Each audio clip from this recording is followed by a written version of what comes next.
Social Media Addiction by Andrew Langdon. Drugs, alcohol, social media, an overview. Social media can be just as addicting and damaging as controlled substances like prescription drugs, street drugs, and alcohol. Fear of missing out and conformity also play large roles in why social media is considered an addiction. Some of the things that contribute to social media addiction are the constant attachment of devices, availability of content, and the platforms and companies that run the social media platforms. Which leaves us with the question, is social media just a dedication, or are people really dependent on it? The first part is understanding addiction in and of itself.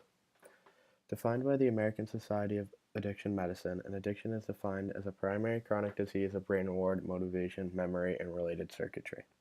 Dysfunction in these circuits leads to characteristics, biological, psychological, social, and spiritual manifestations. This is reflected in an individual's pathological pursuing reward and or belief by substance use and other behaviors. Under the right circumstances, social media can be just as addictive as drugs and alcohol. In the textbook Super Connected, written by Mary Chaco, on page 191, there's a quote that says, "There's a real concern over whether too frequent use of the internet, media, and mobile devices like cell phones can create a dependency on or addiction to these technologies." The next part to understand is social media in and of itself. It is enjoyed by many people across the world by most age demographics, shown in the photo on the right. The most and biggest popular platforms are Instagram, Facebook, Twitter, and Snapchat. Social media is a good thing when it is used for relieving stress or staying in touch with friends, but when it becomes necessary to fully function, it turns into a bad thing. What contributes to addiction? The first part is availability of content. Most devices nowadays have internet access, including phones, laptops, tablets, watches, glasses, and even some cars. Smartphones are used by 2 billion people in the top 50 countries, which shows how many people use the internet. Anyone can get billions of results from a Google search, shown in the photo above of a simple Google search quoting social media. You get 1.4 billion results in under a second. That usually is too much for any one person to comprehend, but complicated algorithms written by Google and other platforms make the most interesting and enjoyable content at the top where it will be most easily viewed. The next part of addiction is constant attachment, always having an internet connected device in your hand. Recently, addiction to social media is an issue that has received high concerns in society because people nowadays can have more frequent access to the internet from portable devices such as computers, tablets, or cell phones compared with the past.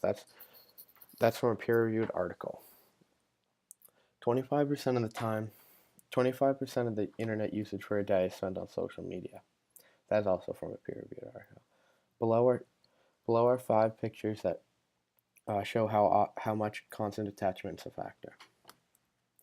The next part is the platforms themselves. Platforms cater to the user's needs. They promote what users want to see. The users always have something to look at.